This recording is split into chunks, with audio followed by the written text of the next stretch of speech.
Question number 14 inventory valuation का question number 14 एक different concept, साथ में एक एडिशन है इस कॉन्सेप्ट के अंदर। देखिएगा इधर, the profit and loss of Hanuman shows a net profit of 6 lakh after considering the closing stock 3,75,000 on 31st March. Subsequently, the following information was obtained from scrutiny of the books. कुछ पता चला। Net profit P&L से net profit आया है 6 लाख रुपए का और हमारा क्लोजिंग स्टॉक वैल्यूड हुआ है 3,75,000। इस क्वेश्चन में एरर्स हैं, इस क्वेश्चन में हमें एरर्स गिवन हैं, जिन एरर्स को रेक्टिफाई करके हम अपना करेक्ट प्रॉफिट और करेक्ट क्लोजिंग स्टॉक कैलकुलेट करेंगे। तो एक तरह से आप एक नया P&L बनाओगे जिसमें पुराने प्रॉफिट को एडजस्ट करोगे और क्लोजिंग स्टॉक का आपको एडजस्टमेंट करना है। Point number 1, purchases for the year included 15,000 paid for a new electric fitting for the shop. Purchase किया हमने इलेक्ट्रिक फिटिंग का और उसे परचेजेस में इंक्लूड किया। इस रेक्टिफिकेशन का इंपैक्ट कहां आएगा? इसका इंपैक्ट कहां आएगा? दोनों में आएगा। इसका इंपैक्ट कहां का आएगा? सर परचेज किया है तो स्टॉक में इंक्लूड होना चाहिए, तो इंक्लूडेड है। इलेक्ट्रिक फिटिंग है ना, जनरल एंट्री बोलो रेक्टिफिकेशन की।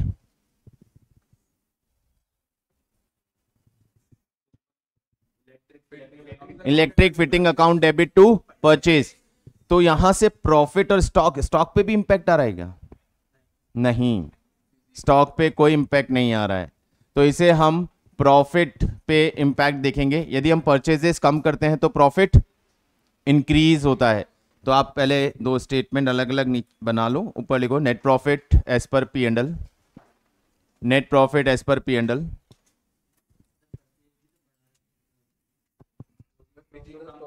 फिजिकल स्टॉक आता है ना, स्टेटमेंट फॉर्म में बना दो, मांग थोड़ी रहा है। Net profit as per P&L given है आपको 6 लाख रुपीस। उसमें पहला एडजस्टमेंट हो गया, add electric fitting considered as purchase. Electric fitting considered as purchase, electric fitting को परचेज माना है, उससे हमारा एक्सपेंस इंक्रीज हुआ था जिससे हमारा नेट प्रॉफिट कम हो गया था, हमने इसे वापस ऐड कर दिया है।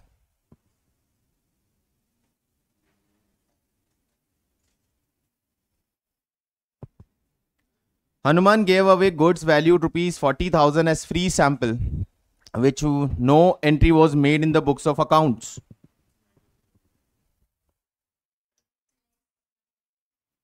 क्या करेंगे? पहले तो एंट्री बताओ। Advertisement account debit to purchase, advertisement account debit to purchase. Purchase reduce होगा और एडवर्टीजमेंट का एक्सपेंसेस आएगा। क्या नेट प्रॉफिट पे कोई इंपैक्ट पड़ेगा? नहीं।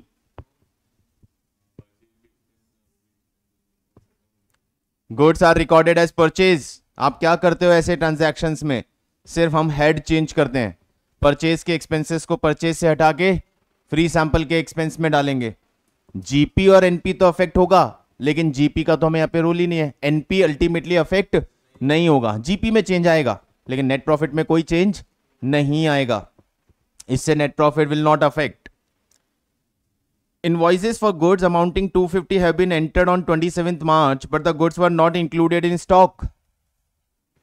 इनवॉइस आया, इनवॉइस रिकॉर्ड हो गया, लेकिन गुड्स को स्टॉक में इंक्लूड नहीं किया। क्या ये हमारा क्लोजिंग स्टॉक है? हाँ, तो ये हमारे स्टॉक में ऐड होगा। 4-5 लाइन छोड़ के स्टॉक का भी एडजस्टमेंट डाल दो। क्लोजिंग स्टॉक कैलकुलेटेड, बाहर लिखेंगे 375, add purchases not included.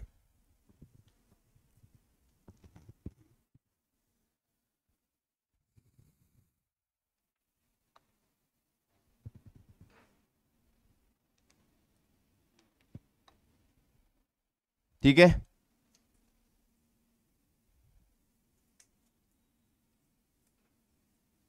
Next point. Invoice for in March, goods of 2 lakhs sold and delivered were taken in the sales for April. Sale किया, गुड्स डिलीवर भी कर दिया, लेकिन हमने इसे अप्रैल की सेल माना है, यानी मार्च में सेल्स रिकॉर्ड नहीं किया। रिकॉर्ड करते तो क्या होता, हमारा प्रॉफिट बढ़ता। ऊपर नेट प्रॉफिट में लिखिए sales not recorded, add net profit में ऐड सेल्स नॉट रिकॉर्डेड।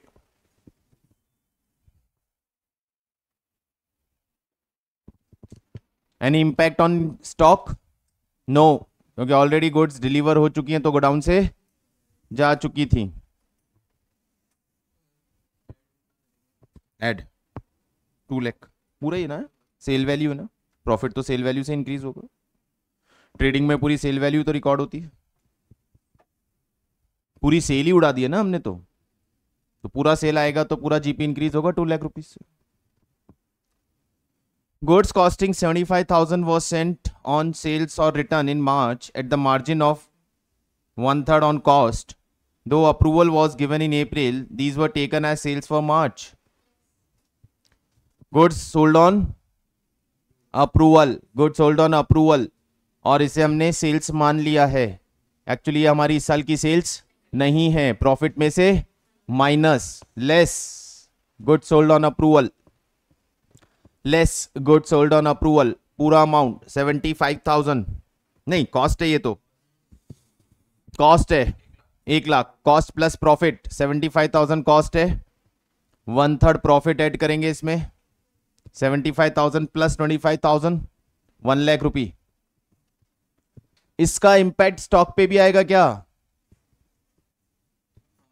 हाँ, क्योंकि ये गुड्स कस्टमर के पास है तो ये हमारे स्टॉक का पार्ट है और काउंट नहीं हुई, तो स्टॉक में ऐड करेंगे इसे नीचे। Goods lying with customer, goods lying with customer stock में ऐड करेंगे, कितना?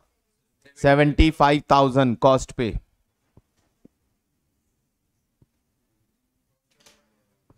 फर्स्ट वाला परचेजेज इलेक्ट्रिक फिटिंग, असेट है, एक्सपेंस मान लिया। इलेक्ट्रिक फिटिंग असेट है ना, electric fitting, new electric fitting of shop, furniture and fixtures जैसे machine, plant and fitting, sorry ना ना ना, ये असेट में कंसीडर होगा, असेट में। ठीक है, तो नया प्रॉफिट आ गया, नया स्टॉक आ गया, क्वेश्चन कंप्लीट।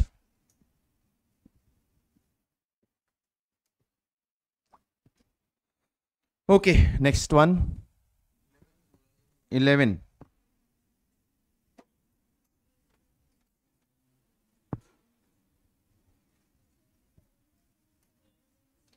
चलो 11 भी देख लेते हैं। Question number 11,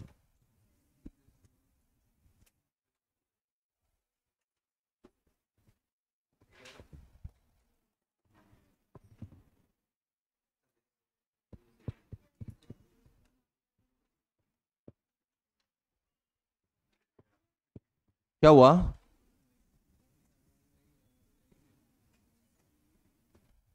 problem?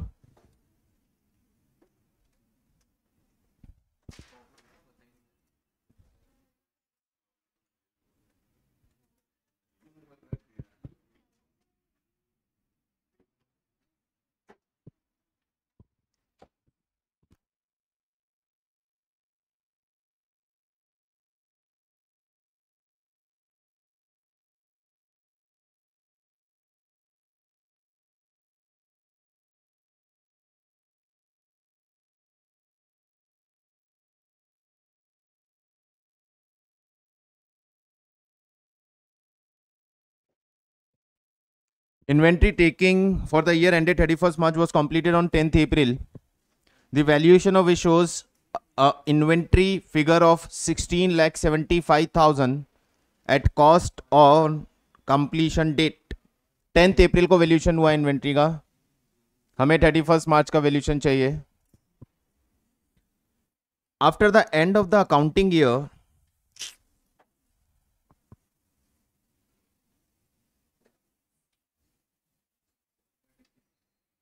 after the end of the accounting year, and till the date of completion of inventory taking, sales for the next year were made 68,750 and profit margin being 33.33% on cost, 1/3 on cost, तो 1/4 on sales. अच्छा, क्या करेंगे इसका? Add या less?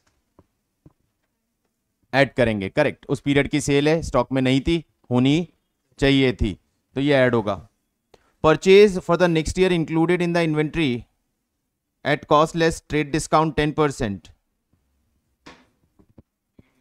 Purchases include है 81,000 की, 90,000 का purchase less 10% trade discount, तो purchase value of 81,000 included in stock. But ये हमारा 31 मार्च का स्टॉक नहीं है. ये तो बहुत सिंपल पॉइंट है, अभी तक कंफर्टेबल हो चुके हैं हम इस चीज में.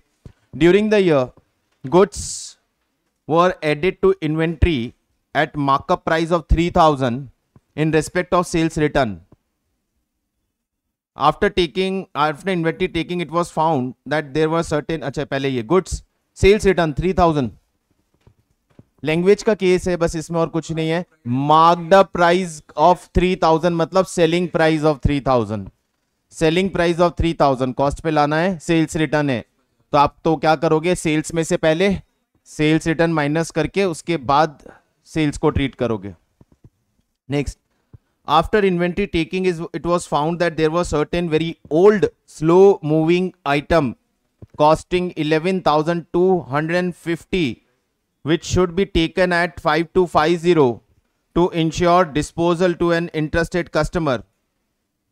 Due to heavy flood, certain goods costing 15,500 were received from the supplier. अच्छा पहले ऊपर वाला पॉइंट अलग आ गया नया. क्या बोल रहा है? After inventory taking it was found that there were a certain very old slow moving item costing 11,250 which should be taken at 5250. हमारे स्टॉक में 11,250 रुपीज का स्टॉक है, लेकिन वो स्लो मूविंग आइटम है, और स्लो मूविंग आइटम का मतलब हमें उसे डिस्पोज ऑफ करना है, कैसे भी करके खत्म करना है. तो एक कस्टमर से डील हो चुका है और वो कितने में लेने को तैयार है उसे? 5250 में. तो कॉस्ट और NRV which ever is lower, तो ये पर्टिकुलर स्टॉक जो कि 11,250 की प्राइस पे इंक्लूडेड है, इसे हमें 5,250 की प्राइस पे लेना है, यानी इसमें से 6,000 रुपीज माइनस करने हैं. इसमें से 6,000 रुपीज माइनस करने हैं हमें. इसको कैसे दिखाएंगे? हम पूरे स्टॉक में से लेस कर देंगे slow moving item. Cost of slow moving item 11,250 पूरा माइनस कर देंगे और फिर प्लस करेंगे net realisable value of slow moving item 5250. 11,250 पूरा हटा दो ताकि प्रेजेंटेशन हो जाए. स्टॉक में से, स्टॉक बोल रहा है बेटा, डिस्पोजल हुआ नहीं है. इंश्योर डिस्पोजल, कस्टमर के साथ हमने डिस्पोजल का बात किया हुआ है. It is not included in sales, it is included in stock. तो स्टॉक में से 11,250 हटाओ और इंस्टेड ऑफ 11,250 आप उसमें 5,250 ऐड करो. ठीक है.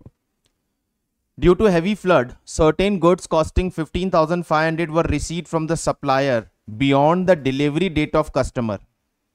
As a result, the customer refuses to take delivery and net realizable value of the goods was estimated to be 12,500 rupees. Same case. Stock में एक और आइटम इंक्लूडेड है at cost of 15,500, but customer ने इसका delivery लेने से मना किया क्योंकि डिले हो गया है. तो हमने इसका एनआरवी एनालाइज किया है 12,500. तो यहां पे भी 3,000 रुपीज स्टॉक में से माइनस होंगे, या फिर 15,500 पूरा माइनस करोगे और 12,500 प्लस करोगे कॉस्ट और NRV which ever is lower. बस हो गया. ये दो मेन डिफरेंट पॉइंट थे, बाकी तो सारा केस सेम था. वही सेम 11,250 स्टॉक में से हटाना है और 5,250 ऐड करना है. कॉस्ट और NRV which ever is lower, या नेट कर सकते हो. हाँ, कहां लिए, इंश्योर डिस्पोजल बात की है, तभी उसकी एनआरवी निकली है। किसी कस्टमर से हमने ऑलरेडी बात कर लिया है, उसने इंश्योर किया है कि I will take it at 5250, पर अभी कुछ भी नहीं है, तो सेल का पार्ट नहीं है। हाँ, सेल का पार्ट नहीं, लेकिन हमें मार्केट वैल्यू पता चल गया है इसका।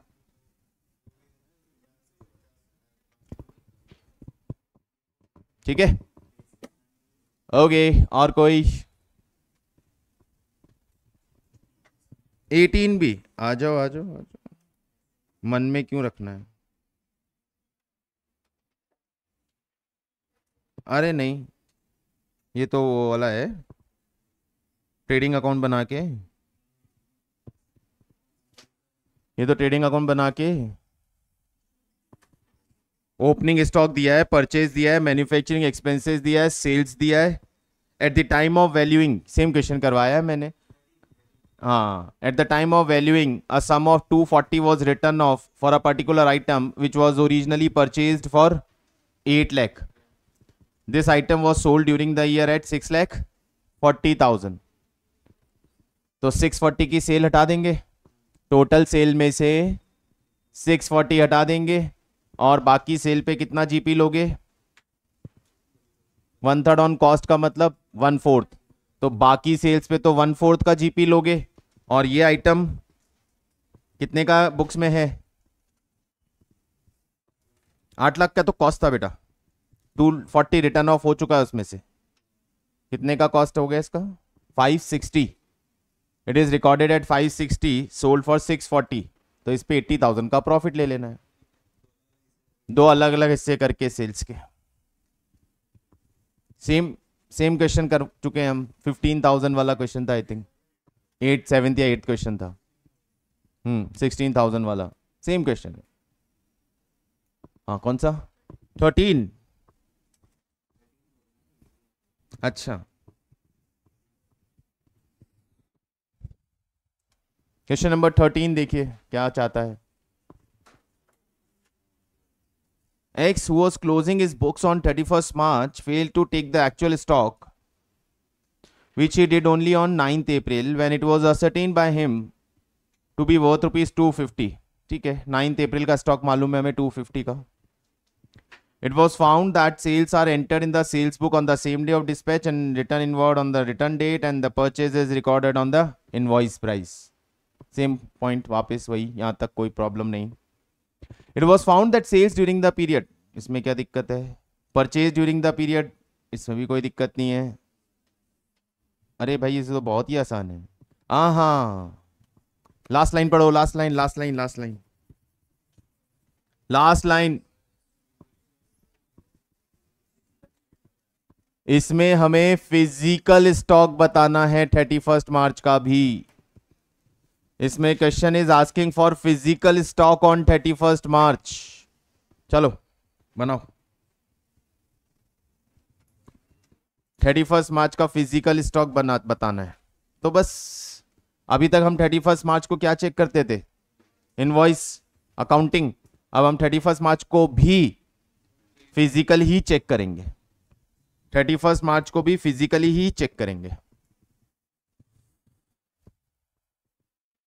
स्टॉक हो गया 250, लिख दीजिए। Stock as on 9th April 2,50,000।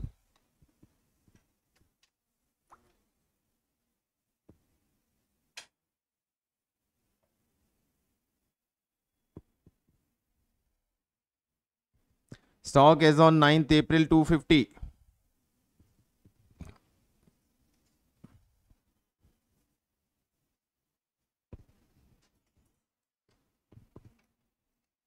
Then sales during the period 17,200। क्या करेंगे, क्या ये 9th April को गोडाउन में था, क्या ये 9th April को गोडाउन में था, नहीं। क्या ये 31st मार्च को हमारा स्टॉक है, 250 फिजिकल दिया है 9th April का, हमें 31st मार्च का भी फिजिकल चाहिए। 17,200 क्या ये हमारा 9 अप्रैल के गोडाउन में था? नहीं। क्या ये 31 मार्च को गोडाउन में था? हाँ, तो ऐड जीपी माइनस करके 17,200 minus GP 17,200 into 1/4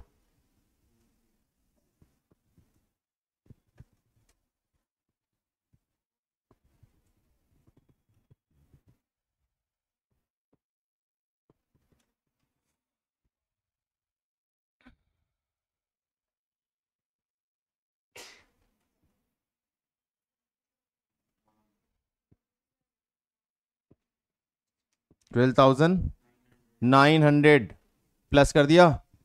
okay, purchases during the period were 1200. Out of these goods 500 were not received until after the stock was taken. 1200 रुपए का परचेज किया इस ड्यूरिंग में, इस पीरियड में, जिसमें से 500 रुपए का स्टॉक अभी भी रिसीव नहीं हुआ, यानी 700 का रिसीव हुआ है। क्या 9 अप्रैल को 700 का स्टॉक गोडाउन में था? हाँ। क्या ये 31 मार्च को भी फिजिकली गोडाउन में था? नहीं, उसके बाद आया है, तो माइनस। जो फिजिकली मिला ही नहीं उसको देखना ही नहीं, क्योंकि ना तो वो 9 अप्रैल को काउंट हुआ होगा और ना ही 31 मार्च को काउंट हुआ होगा। तो सिर्फ 700 रुपए minus. Goods invoiced during the month of March but goods received only on April 4। मार्च में इनवॉइस हुआ है और 4 अप्रैल को रिसीव हुआ है। मार्च में इनवॉइस हुआ है, 4 अप्रैल को रिसीव हुआ है।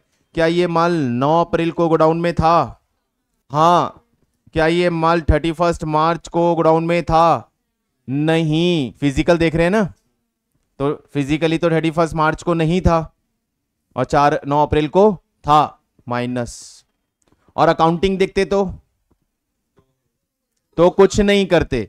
9 अप्रैल को गोडाउन में था, हाँ। 31 मार्च को हमारा स्टॉक है, हाँ, तो हम कुछ नहीं करते। लेकिन यहां फिजिकल मांगा गया है, यहां फिजिकल मांगा गया है, तो माइनस कर दीजिए 1,000 रुपी।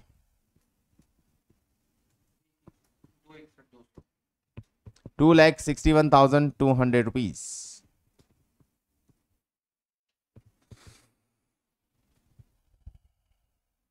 डन। और कोई सवाल?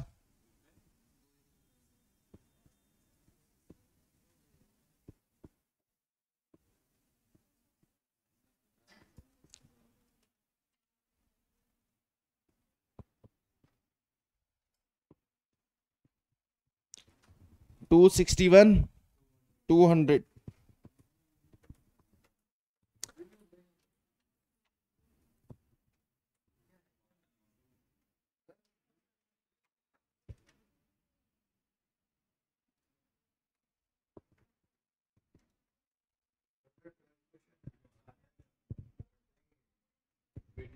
कर लो यार, ये तो इसमें तो क्या है।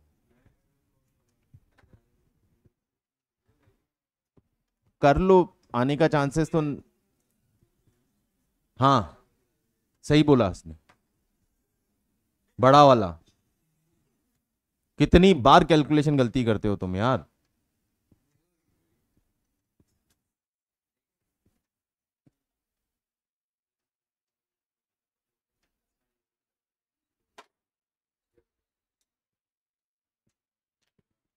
और कोई क्वेश्चन बचा क्या guys? So chapter is finally over.